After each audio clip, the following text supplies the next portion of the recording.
뭐 해도 상관없지 거기는. 난 상관없지. 아무 일, 방법 없지. 방법이 없지.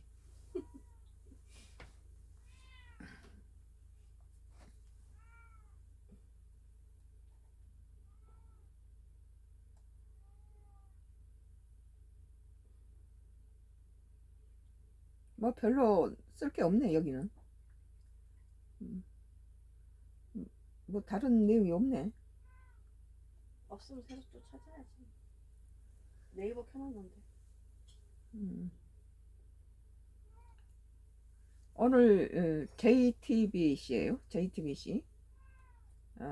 2026년도 9월 7일자 기사네요.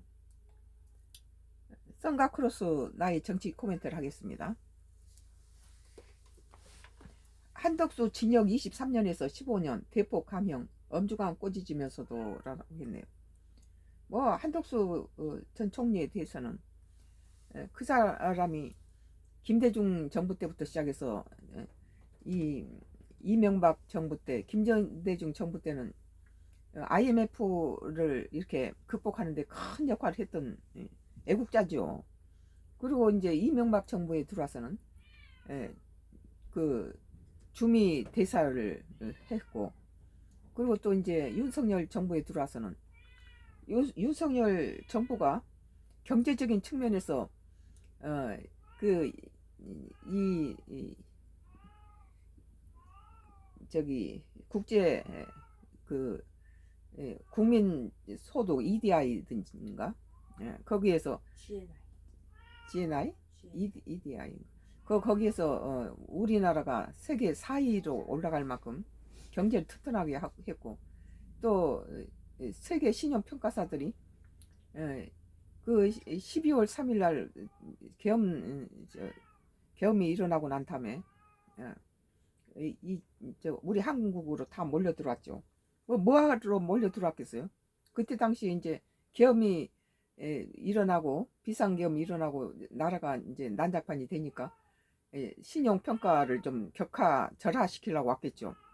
고위층들이 와서는 그때 당시 와서 한국은 비상계엄이 일어났음에도 불구하고 경제가 매우 안정적이다 그러고 극찬을 했어요. 이것은 전부 뭐 한덕수 전 총리하고 마상목이에요? 최상목 그 경제 장관 부총리 그런 사람들로 인해서 이걸 극복하는데 도움이 됐고, 윤석열 정부의 경제가 그렇게 심각하게 흔들리지 않았던 이유가 윤석열 전 대통령이 사람 잘 썼다는 거죠. 오늘 한덕수 징역 23년에서 15년 감형, 뭐 23년 내렸다해서 참 내가 욕을 했는데 15년 대폭 감형한 것은 본래 첫 번째가 15년으로 때렸으니까 내가 보기에는 뭐 그 사람이 12월 3일 날 저녁에 대통령이 청와대로 불러서 갔더니 비상계엄 하겠다 해서 절대 안 됩니다 그랬던 사람인데, 그 계엄이 이미 다 계획에 짜서 있는데 뭐 저 대통령 밑에 사람인 국무총리가 임명권자한테다 뭐라고 말을 할 수 있겠습니까? 대통령이 저기 국무총리를 제외하고 마음대로 모든 그 자기 고등학교 동창들하고 군대하고 같이 소수 몇 명이서 계획해가지고 그걸 퍼뜨리기 직전에 내가 이거 계엄 선포하겠다라니까 제발 하지 마십시오라고 이 한덕수 전 총리가 반대했던 걸 윤석열 전 대통령도 와서 증인으로서 말했잖아요. 그리고 그때 당시에 참여했던 모든 사람들이 그때 분위기가 전부 하면 안 된다는 쪽으로 다 돼 있고 총리도 그렇게 했다.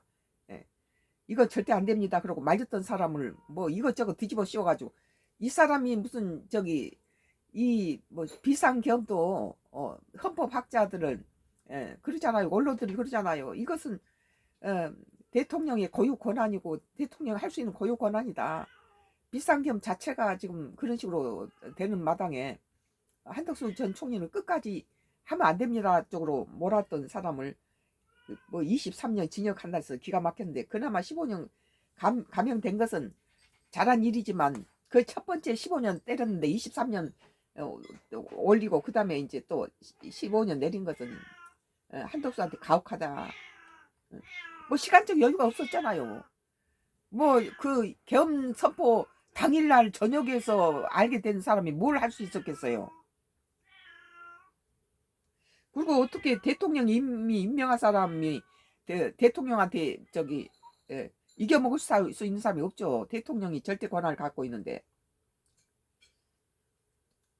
오늘 JTBC 뉴스 특보 진행 정재우 에,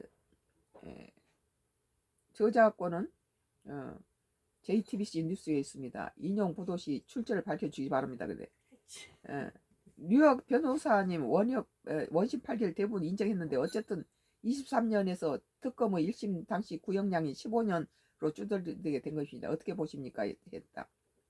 내랑 가담 한덕수 항소심 징역 15년 선고. 원심 구역 징역 15년도 영향 끼친 듯. 원심이 15년 했으면은 거기서 좀 줄어들어야 되거든요.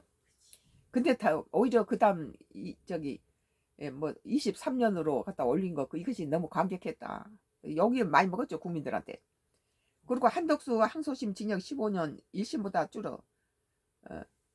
본래 1심을 때렸다가 그다음 23년 올렸다가 다시 1심 내려가니까 그렇게 썩 좋은 건 아니에요.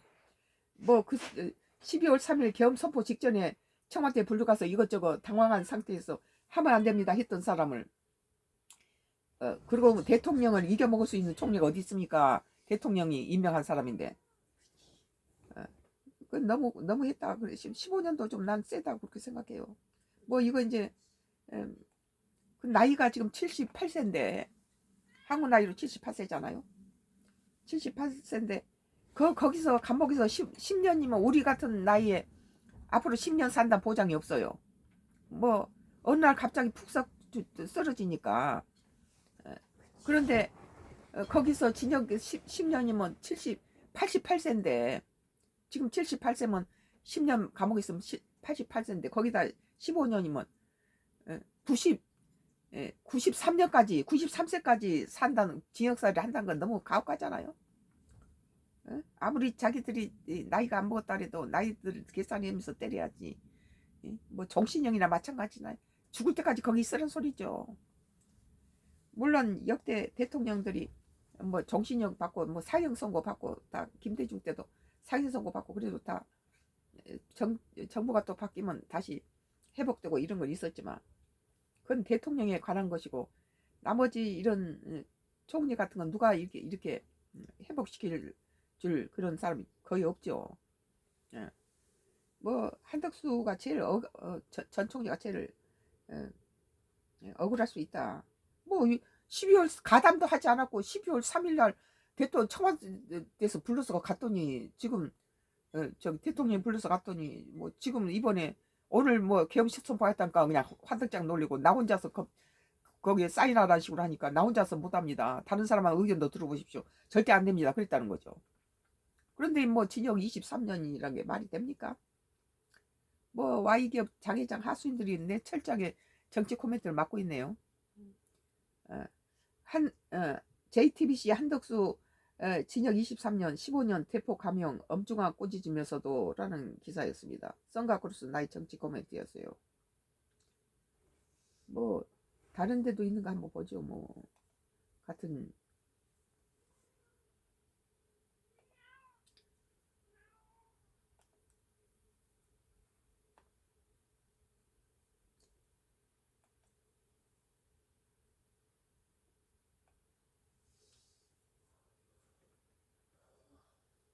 뭐 JTBC가 다른 데서는 아직 한덕수에 관한 기사가 안 나왔는데 JTBC에서 제일 먼저 특보로 올렸나 봐요. 다음에는 이제 뭐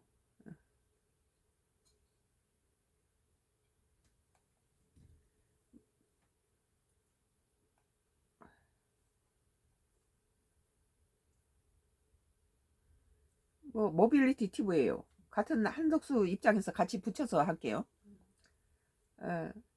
2026년도 5월 7일자 기사인데 옥살이 윤 결국 끌려 나왔다 아수라장이란 기사입니다. 선가크루스 나이 정치 코멘트. 비상계엄 통제 강화 내용을 담은 헌법 개정안을 둘러싸고 정치권 충돌이 격화되고 있다. 국민의힘이 견한 반대를 당론으로 확정한 가운데 더불어민주당과 조국혁신단, 진보당 등 범여권에서는 윤석열의 망령이 국민의힘을 장악했다라는 표현까지 등장하며 공세 수위를 최고조로 끌어올렸다. 특히 견한 본회의 표결을 앞두고 국민의힘 내부 이탈표 가능성까지 거론되면서 여야 모두 긴장감을 감추지 못하는 분위기다. 정치권에서는 이번 견 논쟁이 단순 헌법 개정 문제로 남아 윤석열 정부 비상계엄 사태 책임론과 보수 진영 정체성 논쟁까지 번지는 양상이라는 분석도 나왔다. 이번 개헌안은 대통령의 비상계엄 선포 권한에 대한 국회 통제를 대폭 강화하는 내용을 핵심으로 담고 있다. 기존에는 국회가 계엄 해제를 요구할 수 있는 수준이었다면 개헌안은 국회 계엄 해제 요구권을 계엄 해제권으로 격상하고 대통령이 계엄을 선포할 경우 즉시 국회 승인을 받도록 하는 조항이 포함되었다. 여기에 헌법 전문의 부마 민주항쟁과 5.18 민주화 운동 정신을 명시하고 지역 균형 발전 의무를 국가 책무로 규정하는 내용도 담겼다. 해당 개헌안은 국민의힘을 제외한 더불어민주당과 조국혁신당, 진보당, 기억신당, 기본소득당, 사회민주당 등 6개 정당이 지난달 공동 발의했다. 국민의힘당 혼자서 지금 식구들 다 잡아 죽여버리고 혼자 싸우려니 안 되죠. 이런 것 때문에 이 국민의힘 제1야당이 힘을 가져야 되고 내부 총질하지 말란 소리예요.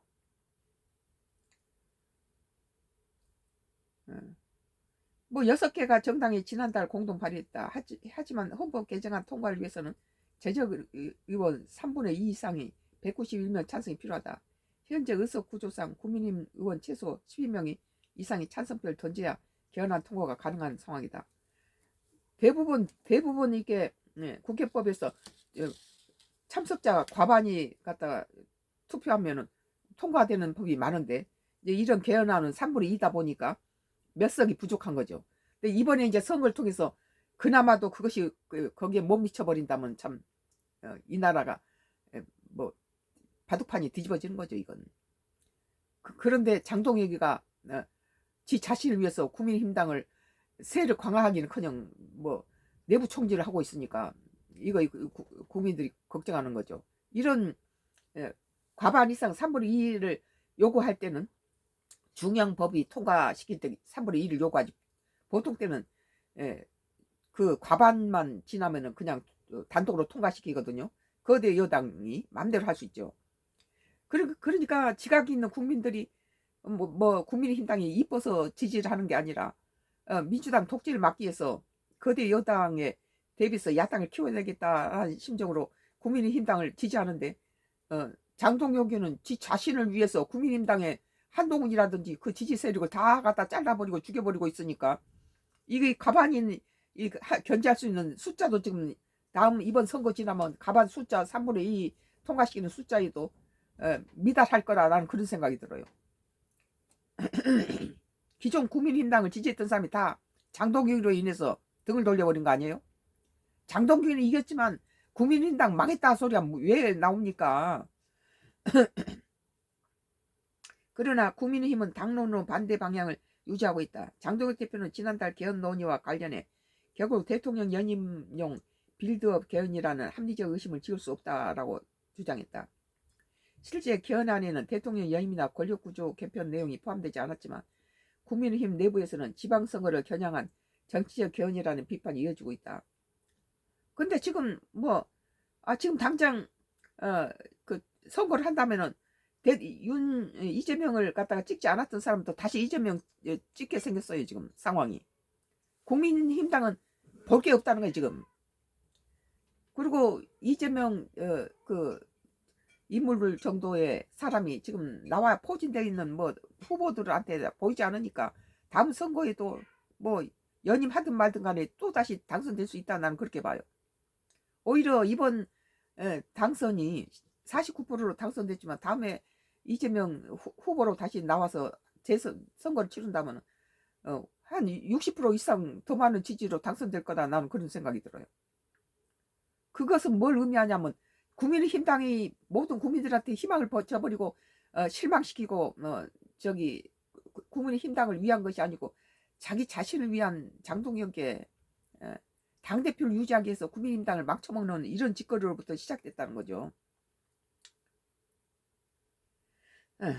국민의힘 박성훈 수석대변인 역시 전날 선거용 개헌쇼라고 비판하며 반대 입장을 재확인했다. 당 지도부 일각에서는 본회의 표결 자체에 불참할 가능성까지 거론되는 상황이다.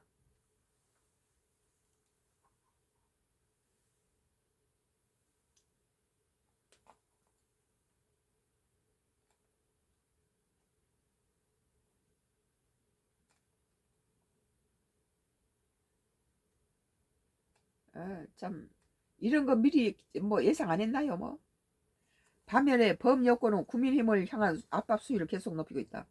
박지원 더불어민주당 의원은 7일 페이스북에서 계엄 내란 옹호 세력이라는 비판을 듣기 싫다면 국민의힘은 자유투표를 허용해야 한다고 주장했다. 이어 헌법이 새 옷으로 갈아입어야 할 시점인데 이를 외면하면 결국 피해는 국민에게 돌아간다며 국민의힘도 거부할 명분이 없다고 말했다. 민주당은 국민의힘이 계엄 반대에 그치지 않고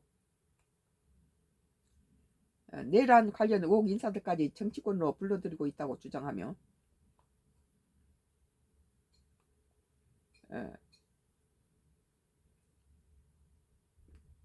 공세를 이어갔다. 박해철 민주당 대변인은 국민힘이 스스로 내란 전등이라는 오명을 뒤집쓰고 있다고 비판했다. 조국혁신당과 진보당도 강도 높은 표현을 쏟아냈다. 백선희 조국혁신당 원내대변인은 이번 개헌표 표결은 민주공화국을 지킬 것인지 아니면 끝까지 윤석열 늪에 남을 것인지 가르는 역사적 순간이라고 주장했다. 이에 국민의힘이 최소한 자율투표는 보장해야 한다고 촉구했다. 그러니까 자기 당권으로 하지 말고 그 국민의힘당에서도 여기에서 참여할 사람 참여하도록 해라 한다는 거예요. 특히 손솔 진보당 수석대변인은 국민의힘의 개헌 저지는 곧 내란 방조라고 주장하며 결국 가능한 설명은 하나뿐이다. 윤석열의 망령이 국민의힘을 완전히 장악했다는 것이라고 비판했다. 뭐 죽지도 않았는데 무슨 망령이에요? 정치권에서는 법여권이 이번 개헌할 단순 제도 개편이 아닌 윤석열 정부 비상계엄 사태와 연결해 여론전을 펼치고 있다는 분석도 나온다. 국민의힘 내부에서는 한지아 의원처럼 개헌 찬성 입장을 공개적으로 밝히는 사례도 나오고 있다. 한 의원은 헌법기관인 국회의원으로 표결에 참여할 것이라고 밝혔다. 실제 표결 과정에서 이탈표가 얼마나 나올지 여부도 이번 개헌 정국의 핵심 변수로 떠오르고 있다. 여기에서 이제 국민의힘당에서 이게 이탈표가 나와가지고 뭐 내용을 잘 모르겠지만은 개헌을 해야 된다고 그랬는데 개헌 논의가 철저하게 국회에서 같이 서로 의원들이 논의한 게 아니고 일방적으로 민주당에서 자기한테 유리하게 만들어 놓은 것을 갖다 통과시키는 것이라면은 국민들이 참 걱정스러운 거죠. 여야가 같이 머리를 맞대서 새로 만들어내는 우리 국민이 원한 개헌이 아니라 그 민주당이 유리하도록 만들어 놓은 개헌을 갖다가 자기들 근데 다른 당도 전부 다 그쪽 편을 들었다면 뭐 그것에 대해서 국민의힘당만 고집한다면 국민의힘당에서도 반대표가 나왔다면 이 개헌이 나쁜 것만은 아니다. 그 대신에 이제 윤석열 정부에 대한 억압이라고 이제 부르는 부분이 있어서 국민의힘당이 반대를 하지 않나 나는 그런 생각이 드네요. 오늘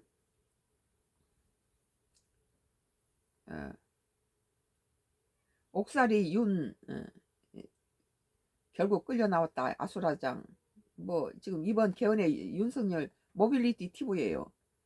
옥살이 하고 있는 윤석열 대통령이 결국 끌려 나왔다 소리는 아수라장 그랬는데 이것은 바로 윤석열 지지자들로 인해서 새로운 또 이렇게 법안이 통과가 못 되는 그런 역할을 하고 또 국민의힘당에서도 갈등으로 자유투표하겠다. 당론하고 관계없이 자유투표하겠다. 이제 이런 식으로 나오고 있죠. 썬가 크로스 나의 정치 코멘트였습니다. 그러니까 우리가 걱정한 게 제1당 1야당이 최소한 그